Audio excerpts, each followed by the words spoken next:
साई गौरमानंदे हरि हरि बोल। तो आप सब लोगों का इस क्लास में स्वागत है। और ये जो क्लास है ये स्पेशल क्लास है। ठीक है। ये क्लास स्पेशल क्यों है? क्योंकि ये प्रवचन क्लास नहीं है। इसमें आप इसको समझ सकते हैं ट्रेनिंग क्लास, आप इसको समझ सकते हैं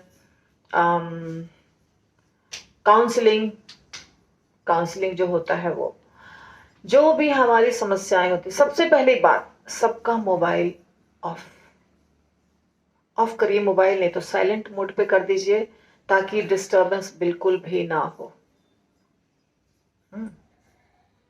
अपने अपने मोबाइल को साइलेंट मोड पे कर दीजिए। और अभी आप कितने प्रभु जी हैं? 4 और 4 8 8 प्रभु जी हैं। 8 प्रभु जी से मैं एक क्वेश्चन पूछ रही हूं। जो लोग बहुत खुश हैं, अपने जीवन से बहुत खुश हैं, परिस्थिति से बहुत खुश हैं, आज बहुत खुश हैं, वो एक ग्रुप बनाइए। और जो खुश नहीं है वो एक ग्रुप बनाइए। कितने लोग खुश हैं? एक साथ हो जाइए आप लोग, एक जगह बैठ जाइए। बैठिए, सारे खुश लोग एक जगह बैठ जाइए और जो खुश नहीं है वो एक जगह बैठ जाइए। नहीं होता है इसलिए मैं दुखी हूँ। गृहस्थी में लगे हैं इसलिए दुखी हैं। हमारे पास लक्ष्मी नहीं इसलिए दुखी हूँ। मैं अनपढ़ हूँ, गीता भागवत नहीं पढ़ सकता हूँ इसलिए दुखी। तो दुखी होने का जो पार्टी, एक मिनट, जो पार्टी, दो पार्टी है। एक पार्टी है जिसमें सब लोग कह रहे हैं कि हम लोग दुखी हैं, और एक ग्रुप है जिसमें सब लोग कह रहे हैं कि हम लोग खुश हैं। तो जो बोल रहे हैं कि हम दुखी हैं, उन्होंने 4 पॉइंट्स दिए हैं। पहला पॉइंट है कि जपा ठीक नहीं हो रहा, भौतिक दुनिया में है तो दुखी ही रहेंगे। दूसरा पॉइंट है जपा ठीक से नहीं हो रहा इसलिए दुखी हैं। तीसरा पॉइंट है हम अनपढ़ हैं, हम पढ़ नहीं पाते हैं भागवतम भगवत गीता इसलिए दुखी हैं। और एक पॉइंट क्या है? गृहस्थी घर के लक्ष्मी नहीं है, धन की कमी है इसलिए हम दुखी हैं। गृहस्थ में है और गृहस्थ आश्रम में है इसलिए हम दुखी हैं। जो पार्टी कह रही है कि हम लोग सुखी हैं, उनके पॉइंट्स पढ़िए अशोक पंडित प्रभु। मैं खुश इसलिए हूँ जो भगवान हमें शरीर दिया है, तो शरीर से हमें भगवान की सेवा करने का मौका मिला है। दूसरा, जोर से पढ़िए। दूसरा, हमारी खुशी का कारण यह है कि मेरे ऊपर भगवान की असीम अनुकंपा है कि मुझे भगवान की भक्ति प्राप्त हुई है। तीसरा, सबसे बड़ी खुशी का कारण यह है कि मुझे भगवान से हमें भक्तों का संग प्राप्त हुआ है। चौथा, जब से मैं इस संस्था से जुड़ा हूँ तब से भौतिक आसक्ति कम हुई है। तो ठीक है। तो जो लोग बोल रहे हैं कि हम खुश हैं, उन्होंने 4-5 कारण बताए। पहला कारण, हम भगवान से जुड़े हैं इसलिए खुश हैं, भगवान की सेवा कर पा रहे हैं और भक्तों के संग हैं इसलिए हम खुश हैं। और भौतिक आसक्ति कम हुई है, ये एक कारण बता रहे हैं इसलिए हम खुश हैं। और क्या बताया प्रभु? शॉर्ट बताइए। भक्तों का संग हो गया, भगवान की भक्ति प्राप्त हुई है। ओके, अभी आप दोनों ग्रुप, ग्रुप ए और ग्रुप बी दोनों 15 मिनट तक इस बात का डिस्कशन करेंगे कि कैसे आप जो बोल रहे हैं, एक व्यक्ति कह रहा है हम दुखी हैं, एक ग्रुप कह रहा है हम दुखी हैं और एक ग्रुप कह रहा है हम सुखी हैं। तो दुखी वाले को आप समझाएंगे कि आप क्यों दुखी हैं, आपको नहीं होना चाहिए, और खुश वाले को आप समझाएंगे कि आप खुश कैसे रह सकते हैं, इतना प्रॉब्लम्स है। तो ऐसे आप एक दूसरे की बात को काटेंगे। स्टार्ट। आप सुखी कभी होंगे जब ये शरीर हमें 84 लाख योनि भटकने के बाद मिला है। 84 लाख योनि भटकने के बाद जब मनुष्य शरीर मिला है, तभी हम योनि से भगवान के धाम सब अब जाएंगे तो ही खुशी होगी। हम इस जगत में खुशी नहीं रह सकते। सबसे बड़ी खुशी यही है। नहीं क्या करेंगे, खुशी हमें यही है। उस जगत में सबसे जो बड़ी- जाता है सब खुशी ही खुशी रहती है। मनुष्य शरीर बोले ना, सबसे बड़ी खुशी है कि भगवान के धाम जाने के लिए ये शरीर, मनुष्य शरीर हमें भगवान ने इतनी कृपा हुई भगवान की, जो मनुष्य शरीर हमें मिला। और भगवान के पास जाने का, भगवान के धाम पहुंचने का ये सबसे बड़ा मुख्य साधन यही है, मनुष्य शरीर ही। दूसरे साधन से आदमी नहीं जा सकता। यही बात की खुशी है। गोविंद प्रभु ने कहा कि जब तक आप जाएंगे नहीं भगवत धाम तब तक आप दुखी रहेंगे। उस बात को काटिए जी। उस बात के लिए ये है, सब लोग बोलिए, खाली ये नहीं ये बोलिए। है कि हमारी इच्छा कम करनी पड़ेगी। हमें समान दृष्टि से सबको देखना पड़ेगा, समझे। और इच्छा कम करनी पड़ेगी। सुख दुख, लाभ हानि और मान सम्मान अपमान जो भी होगा उसमें समान दृष्टि से रखना पड़ेगा। इच्छा कम करनी पड़ेगी सबसे पहले। लेकिन वो करने के लिए क्या करना पड़ेगा? अपने मन को काबू करना पड़ेगा, कम करना पड़ेगा। हमारा गुजारा देखिए, हमारा शरीर जीवित रखने के लिए अगर 4 रोटी की आवश्यकता है तो 4 ही रोटी हम कमाएंगे। 6 रोटी कमाने की जरूरत ही नहीं हमको। तो मैं आज देखता हूँ कि बड़े बड़े जो भक्त हैं, बड़े बड़े सेकंड ड्रेस वाले भी हम देखते हैं बहुत सारे लोगों कि दूसरे को मत एक मिनट, एग्जाम्पल तो मुझे देना ही पड़ेगा ना। ठीक है, एग्जाम्पल देना ही पड़ेगा ना मुझे। हाँ बोलिए बोलिए। अगर मुझे अभी कुछ बहुत बड़ा पैसे वाला बनना है, कुछ करना है, तो पहले हम कुछ धन जमा करते हैं, उसके बाद हम गृहस्थ में चले जाते हैं, फिर हम शादी कर लेते हैं और फिर एंजॉय करने लगते हैं। तो हम कैसे जा सकते हैं? हम क्या करते हैं, हम दूसरे को देख के हम चलने सीखते हैं ना कि हमारा सामने वाला जो हमसे सीनियर है वो कैसे भक्ति कर रहे हैं। हम उसके आचरण देख के हम अपने प्रयास करेंगे सीखने के लिए। लेकिन यहाँ पे दिख रहे हैं कि यहाँ पे ऐसे एक लोग आते हैं कि एक अग्नि में एक चिंगारी निकलता है, बहुत जल्दी निकलता है, बहुत जल्दी बुझ भी जाता है। तो हम किसको देख के परखे कैसे उनका अच्छा जो गुण है उनको स्वीकार करिए। जो अच्छा गुण मुझे कैसे मालूम पड़ेगा? अभी देखिए हम लोग जो मुझे कैसे मालूम पड़ेगा? गोविंद प्रभु को हम लोग लेकर गए, जो जानते हैं वही करेंगे, काय बुलाएंगे उसको? दिखावा करना है तो फिर आज यूनिवर्सिटी में जो गुराम प्रभु जो बुलाया गया है मुंबई से, तो फिर उसको क्यों बुलाया जाए? वो पैसा लेके थोड़ी आते हैं, उसको क्यों बुलाया? पैसा वाले को थोड़ी बुलाते हैं। उसको आने को खर्चा लगा ना, उसको आने का खर्चा लगा तो उसका हाथ में खर्चा दे दो। उनके लिए संस्थाएं हैं, क्या ऐसे नहीं कि उसके विमान अगर विमान लेने के ऐसे तो नहीं, उसको खर्चा मैं नहीं आप खर्चा किए, लेकिन खर्चा तो हुआ ना। तो हुआ तो होना ही है। आध्यात्मिक चीज है वो तो होना ही है वो ना। जन कल्याण के लिए, जन कल्याण के लिए खर्चा किया। सुनिए, जन कल्याण के लिए जो खर्चा किया जाता है वो कहाँ से आएगा? हाँ? वो कहाँ से आएगा? वो सब लोग देंगे, मिल के देंगे, मिल के करेंगे। पर्सनल किसी कोई नहीं देगा। तो पर्सनल नहीं देगा तो हाँ, उसके लिए सब कोई नहीं देगा। अपने क्या बोला, इच्छा कम करने पड़ेगा। हाँ, इच्छा कम करना पड़ेगा, तभी हम सुखी रह पाएंगे। तो हमको रोटी की रोज का रोटी हमको 4 रोटी की जरूरत है। हाँ, रोज रोटी के 4 की जरूरत है हमको। कर रहे हैं इन्वेस्ट जितना बड़ टिक्का उतना बड़ा लुटेरा। आ गई बात आ गई। तो मैं कैसे सीखूं? बात आ गई ना। टिके में भी अंतर है। वो नहीं, अगला क्या है? सुखी की बात चल रही ना। नहीं सही चल रही है, जो चर्चा चल रही है सही चल रही मैं है। कैसे सीखूं? अभी बोले ना, जितना बड़ा चिका उतना बड़ा लुटेरा। इसके लिए मैं दुखी हूँ। आप सबको दुखी होने का कारण मेरा यही है। मैं खुश कैसे हूँ? मैं जिसके पास जाता हूँ वही लुटने चाहता है। हम लोग भी वैसा ही कर रहा हूँ। आपके पास जितना ही उतने में खुश रहिए ना, क्यों नहीं सुखी हो जाएंगे आप? लेकिन उतना में खुश हम कैसे रहें? जैसे क्यों नहीं रहेंगे? मैं नहीं सुखी, उसके लिए तो मैं सुखी बात इसके लिए जाना नहीं चाहता हूँ। सुखी रहेंगे फिर भगवान धाम जाने के लिए कोशिश क्यों कर रहे हैं? गोलोक धाम, अरे ये धाम मिल गए वो तो कम से कम भोग लीजिए। ये धाम भोगिए, भगवान धाम बाद में जाइएगा। और वहाँ जाने के लिए सपना क्यों देखते हैं? नहीं मत नहीं, वो सपना छोड़ दीजिए देखने के लिए। ये सुध रही है क्या? गोलोकधाम में क्या है? यही है यहाँ से करते गोलोकधाम में। जब कथा में यहाँ जिसको आत्मा के दूसरे का आत्मा को तकलीफ दीजिएगा ना, यही है सबसे बड़ा गोलोक धाम। यही भजन भक्ति अगर अच्छा हो रहा है तो अगर आप मान लीजिए हम ही आपको अगर तकलीफ देंगे तो हम गोलोक धाम पहुंच पाएंगे? नहीं ना। तो इतने आपके जैसे कितने को हम तकलीफ देते हैं? वो व्यक्ति दुखी होता है कि सुख होता है? कौन सा व्यक्ति? जिसको अगर हम तकलीफ दे दे रहे हैं, हाँ, तो व्यक्ति सुखी होता है कि दुखी होता अरे आपको हम तकलीफ दे के हम कैसे हम सुखी रहेंगे? लेकिन आप तो तकलीफ में आ जाएंगे ना। है? दुखी हुआ ना। हाँ, इसलिए हम दुखी इसलिए हम हैं। दुखी है। जितना बड़ा बोलते हैं कि हम सुखी हैं। टिक्का अरे हम उतना सुखी बड़ा इसलिए हैं, अपने आप में हम सुखी है ना। हम दूसरे से क्या लेना देना है हमको? अपना ही तो ये पर्सनल बताएं कि हमें वो आदमी ऐसा हमको दुखी दे रहा है, इसलिए हम दुखी हैं। आप दूसरे लोग आपको दूसरे से क्या मतलब है?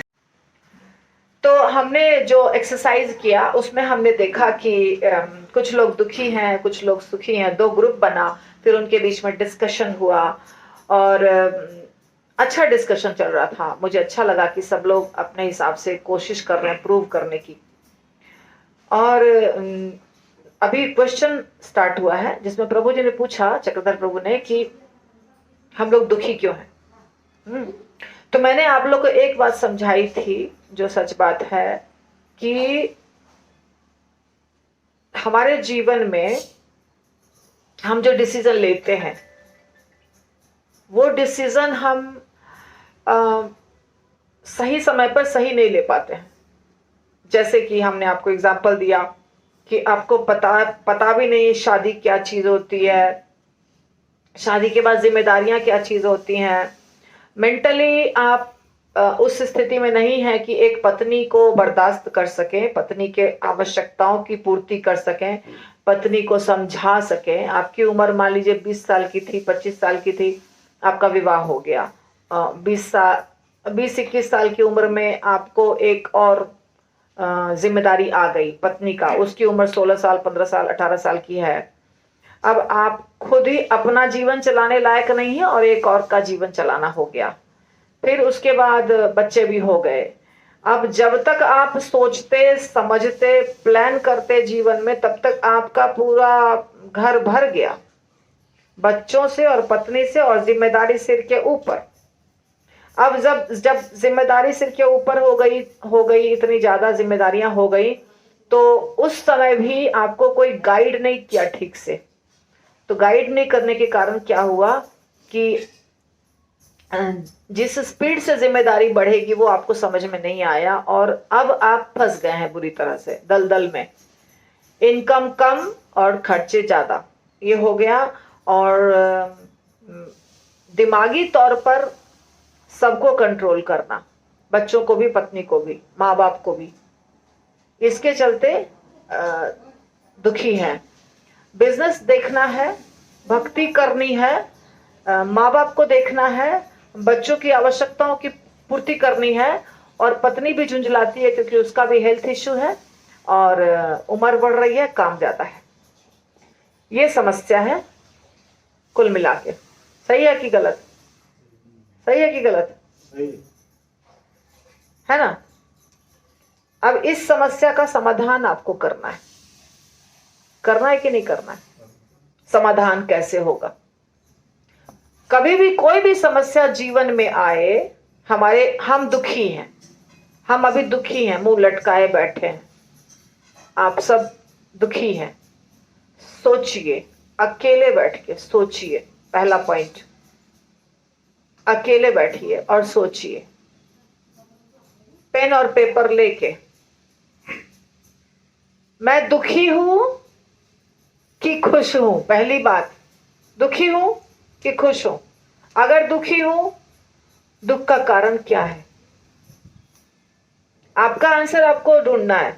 दुख का कारण क्या है? जब आप देखेंगे तो आप लिखते जाइए।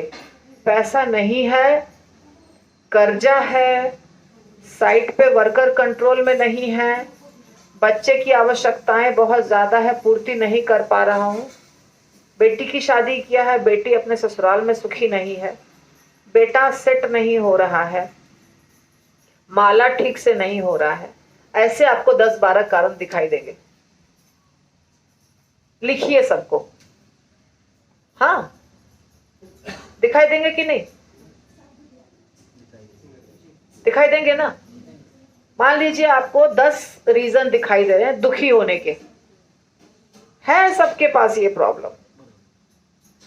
अब ये 10 रीजन में से ध्यान दीजिए, 10 में से कितने को आप सॉल्व कर सकते हैं? ये सोचिए। 10 में से कितने को आप कंट्रोल कर सकते हैं? जैसे माला ठीक से नहीं हो रहा है, 2 घंटे निकाल के अकेले पहाड़ के ऊपर जंगल में कहीं जाके माला करिए, मोबाइल घर में रख के। कर सकते हैं? कर सकते हैं? टिक लगाइए, ये प्रॉब्लम सॉल्व। ठीक, घर नहीं चल रहा है, wife kit kit kit kit कर रही है, सॉल्यूशन निकालना है। तुमको 15,000 रुपया महीना दे दूंगा, पूरे महीने कुछ नहीं बोलना, इसमें तुमको खर्चा चलाना है। 1 रुपया भी ज्यादा नहीं दूंगा, कम नहीं दूंगा। 1 महीना के लिए रिलैक्स हो जाइए, वाइफ को जैसे चलाना है घर चलाएगी। कर सकते हैं, कर सकते हैं।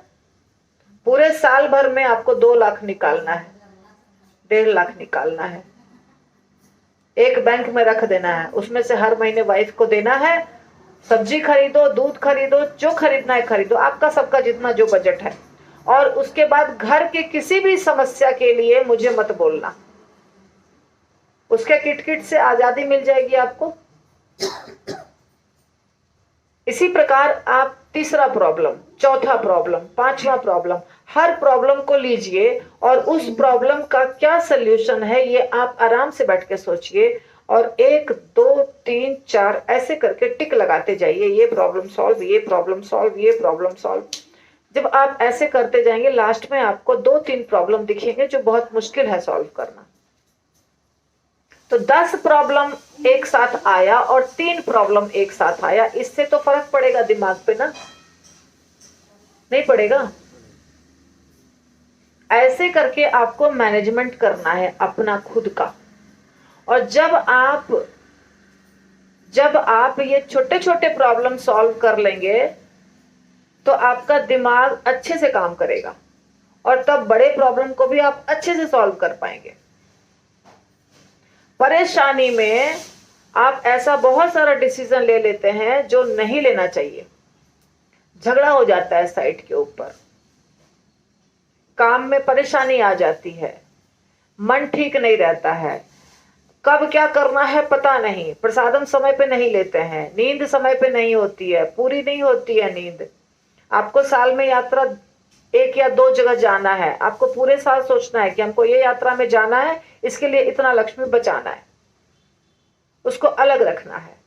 सारे पैसा को एक ही अकाउंट में रखना है और उसी से साइट वाले को देना है, उसी से बीवी को देना है, उसी से बच्चे को देना है। ऐसे करेंगे तो हमेशा प्रॉब्लम रहेगा। तो आपको अपने जीवन के हर प्रॉब्लम को अलग अलग तरीके से समय पर बैठ के एकांत में सॉल्व करना है। अगर आपने अब झुंझलाहट में, गुस्से में, तकलीफ में बच्चे को डांट दिया तो एक नई समस्या।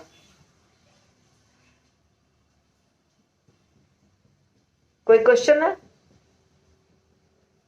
हमारे मन में ऐसा उठता है विचार कि हमारी जो भौतिक आवश्यकता जितनी है, यदि उसी में हम लिमिटेड होकर के हम काम करें तो समस्या कम हो सकती है। लेकिन हमारी इच्छा इतना अनंत कर देते हैं, बढ़ा देते हैं।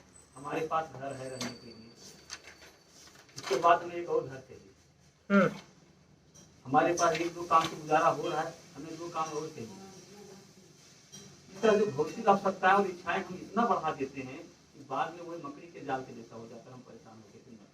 उसका कारण वही है, उसका कारण यही है कि हमने शुरू से मैनेजमेंट सही तरीके से नहीं किया था। जब हम शुरू से मैनेजमेंट नहीं करते हैं तो हम उस दलदल में फंस जाते हैं। तो हम फंस चुके हैं दलदल में, अब हम आगे भी नहीं कर पा रहे हैं ठीक से। देखिए, एक भूल भुलैया होता है ना, भूल भुलैया में अगर आप घुस गए तो फिर निकलना मुश्किल होता है। उसी तरह अब तो आप फंसे हुए हैं ना, अब आप घर गृहस्थी में फंसे हुए हैं। तो अब आपको कैसे करना है, कैसे निकलना है, क्या करना है, ये आपको शांत दिमाग से सोचना पड़ेगा, तो ज्यादा प्रॉब्लम नहीं होगा। और शांत दिमाग से नहीं सोचेंगे तो सॉल्यूशन निकालना मुश्किल हो जाएगा। ये सोचना है आपको। तो आप अगर घर में बिना इंटीरियर के भी जी सकते हैं तो भी हम अगर 2 लाख रुपए का इंटीरियर करवाते हैं, 20 लाख रुपए का इंटीरियर करवाते हैं, तो यही तो गलती है ना। इंटीरियर करवाने के पहले आपको मालूम होना चाहिए कि 2 साल में मेरा बेटा बड़ा हो जाएगा या बेटी के शादी की उम्र हो जाएगी, हमारी आवश्यकताएं बढ़ने वाली है, तो हम यहाँ खर्च नहीं करें, यहाँ रोकें। पर जब ये नहीं सोचते हैं तो क्या होता है, अभी तो आया है, बिल पास हुआ है, पॉकेट में पैसा है, धनाधन खर्चा कर दो, कल का कल देखेंगे। कैसे देखेंगे, कहां से आ जाएगा अचानक? बोलिए, अचानक कहां से आ जाएगा? और इससे बड़ी समस्या क्या है, यदि बहुत सारी चीजों को अपने हाथ में अपनाते हैं, भौतिक चीजों को, तो हमारा बाद में ध्यान भी उसके ऊपर जाता है, तो जाएगा ही। तो हमारे जीवन का जो उद्देश्य है भक्ति करना, हम ठीक से भक्ति पूरा अपने मन को एकाग्र नहीं कर पाते हैं, क्योंकि ये सारी इतनी सारी चीज है कि सबके मन जाता है तो भक्ति उत्तम बनता है। ये चीज मुझे किसने कहा था? अभी तो चक्रधर तो बोल रहे थे कि एक व्यक्ति के पास 25 लाख की गाड़ी आए तो दूसरे के पास 50 की आनी चाहिए। कंपटीशन हम जितने का भी जिसने लिया, जैसे इन्होंने कहा अभी एक फ्लैट खरीदा तो दूसरा फ्लैट। देखिए, अगर आपके पास 10 फ्लैट खरीदने का पैसा है, 10 खरीदिए, आपके पास पैसा होना चाहिए, है ना? लेकिन अगर आपके पास नहीं है पैसा और आप कंपटीशन के कारण खरीद रहे हैं तो वो गलत है। दुखी होता है। आपके पास अगर 1 करोड़ की कार खरीदने की शक्ति है, आप खरीदिए। लेकिन अगर आपके पास 5 लाख की खरीदने की शक्ति है, 1 मिनट सुनिए ध्यान से, अगर आपके पास 5 ही लाख खरीदने का बजट है और दूसरे को देखकर 10 लाख का खरीदे तो 10 लाख भी भारी पड़ेगा। और अगर हमारा बजट है 1 करोड़ का खरीदने का तो हमको 1 करोड़ भी भारी नहीं पड़ेगा। तो आप अपने बजट को देखिए ना, आपके पास देते पाव पसारिए जेती लंबी ठोर, cut the coat according to cloth. आपका बजट कितने का है, जितने का बजट है उतना खर्चा करिए, कोई तकलीफ नहीं होगी। लेकिन बजट के बाहर जाइएगा, दिखावा करिएगा, तकलीफ होगी। दिखावा और कंपटीशन में हर व्यक्ति बर्बाद होता है। भगवान जो ये करे काम ये सब क्रोध ये सब रजोगुण समुद्र भवा, तो कामना ही सारे दुखों का कारण। हाँ, अवश्य अवश्य। खाली से एक सीधा सीधा को बता दीजिए, आगे कुछ क्या दिमाग की डाल दीजिए क्या कि सही तरह से जीवन कैसे जिए, भक्ति कैसे करे, बात खत्म। क्या है इतना घुमा फिरा के वो दिमाग में नहीं बैठ रहा, सीधा सीधा जीवन जीना है और सीधा सीधा भक्ति करना। इतना देर समझाने से क्या समझे आप लोग? सीधा सीधा क्या समझे बताइए, आप खुद ही बताइए। सीधा सीधा कितनी बातें समझ में आई? गुरु के आगे मुझे एक बात, उनके जो बोलते हैं उनको सुनना है। हमारे से जो सीनियर अनुभव ज्यादा है उनसे मुझे यही समझ में आता है, प्रभु जी का सवाल है, मेरा सवाल जो है उसके मैं सीधा सीधी भक्ति तब कर सकता हूँ, मुझे पता है कि मुझे वो 4 रोटी की जरूरत है और कपड़े पहनने के लिए धोती कुर्ता लिया तो 6 महीने आराम से चल जाएगा। और हमको भी 20 साल या 30 साल मेरा एज है, तो हमें रोज कितना कमानी चाहिए, हमारे सही से भक्ति चलेगा और हमारे बच्चे को पढ़ाई लिखाई सब चलेगा। अगर मैं उतना सोच के उतने घर पर चलूंगा तो मेरी सारी भक्ति अच्छे से चलेगी। लेकिन हमारा प्लानिंग क्या है, 4 रोटी की जगह पे मैं 4 लाख रोटी को सोचता हूँ और वहाँ पे आप नहीं सोचते हैं, जो दूसरा सोच रहा है उसके बारे में आप बोल रहे हैं। मैं पहले से भी बोल रहा हूँ कि मैं दुखी जब हो जाता हूँ, अगर मैं 10 लाख की गाड़ी लिया हूँ और अपने 50 लाख के लिए तो मैं दुखी हो जाता हूँ। मैं दुखी हूँ, पहले से भी बोल रहा हूँ, और मैं तब दुखी होता हूँ। तो आपको कंपटीशन है दूसरे से, तो इसके लिए बोल रहा हूँ, गलत बात है ना ये। इसके लिए ये सबसे मैं पहले बोल रहा हूँ अभी जो प्रभु जी बोले, कि हमको 10 फ्लैट लेना है, 10 फ्लैट लेना है, आपने क्या बोला? अगर आपके पास बैलेंस है हाँ तो लीजिए ना, तो लीजिए। लेकिन अगर आपने 10 लिया तो मैं भी कोशिश करूंगा। हाँ ये गलत, और जब नहीं हो रहा तो क्या हो जाता हूँ मैं? दुखी। तो ये क्या हमारे अंदर ये दुखी दिख रहा है आपको? लेकिन यहाँ पे जो भगवान ये कह रहे हैं, बोल नहीं रहा है। अच्छा एक मिनट शांति, हाँ बोलने दीजिए एक एक करके। इनका पहले उत्तर नहीं दूं? हाँ दे लीजिए। अच्छा बोलिए, ठीक है बोलिए। ये सब क्रोध ये सब रजोगुण समुद्र भव, जब तक हम रजोगुण में हैं, तमोगुण में हैं, तब तक हम सुखी नहीं हो सकते। इसमें भगवान यही कह रहे हैं ना, रजोगुण समुद्र भव। रजोगुणी जब व्यक्ति होता है तो धन के लिए दौड़ता है, भौतिक ऐश्वर्य को जमा करने के लिए दौड़ता है, तो वो दुखी होता है। इससे हमें ऊपर उठना पड़ेगा। सतोगुणी भी दुखी होते हैं, दुख सब जगह है। सतोगुणी भी दुखी होते हैं, रजोगुणी भी दुखी होते हैं, तमोगुणी तो दुखी होते ही हैं, सब दुखी होते हैं। देखिए, ब्रह्मभूत प्रसन्नात्मा न शोचती न कांक्षती। प्रसन्नात्मा वो होते हैं जो ब्रह्मभूत होते हैं। तो जब हमें अपनी बीमारी पता है, आपको आपकी बीमारी पता है ना? दूसरे को देख के हमको चाहिए। तो जब आपको आपकी बीमारी पता है तो उस बीमारी को ठीक करना है। बीमारी पता है ना, तो मैं कैसे ठीक करूं? तो बता रही हूँ ना, डॉक्टर ने तो गोली खाइए ना। बता रही हूँ। देखिए प्रभु, सुनिए, ये सब जो आपके बगल में, आपको छोड़ के यहाँ जो 25 लोग बैठे हुए हैं, ठीक है, ये आपके कोई नहीं लगते हैं। ये आपके कोई नहीं लगते हैं। इनके लिए बाकी 25 लोग कोई नहीं लगते हैं। ये बात को समझिए। जब ये कोई नहीं लगते हैं तो क्यों कंपटीशन? आज आपके साइट पर का एक आदमी गिर के मर जाता है, फोन जाता है, आपके ग्रुप में मैसेज जाता है, सब वहां पहुंच जाते हैं। सब वहां पहुंचने के बाद कितना पैसा देते हैं? 1000। टोटल पैसा किसको देना पड़ता है? बाकी पैसा, इलाज का खर्चा, उसके डेड बॉडी को भेजने का खर्चा कौन देता है? बिल्डर देता है, मिलके देता है। कहने का मतलब, दुख तो रियल में आपका ही है, बाकी लोगों ने क्या आहा हा हा इतना ही किया ना। आज मुझे बीमारी हो जाती है, बहुत बड़ी बीमारी, और डॉक्टर कहता है 1 महीने में डेथ हो जाएगा, मृत्यु हो जाएगी।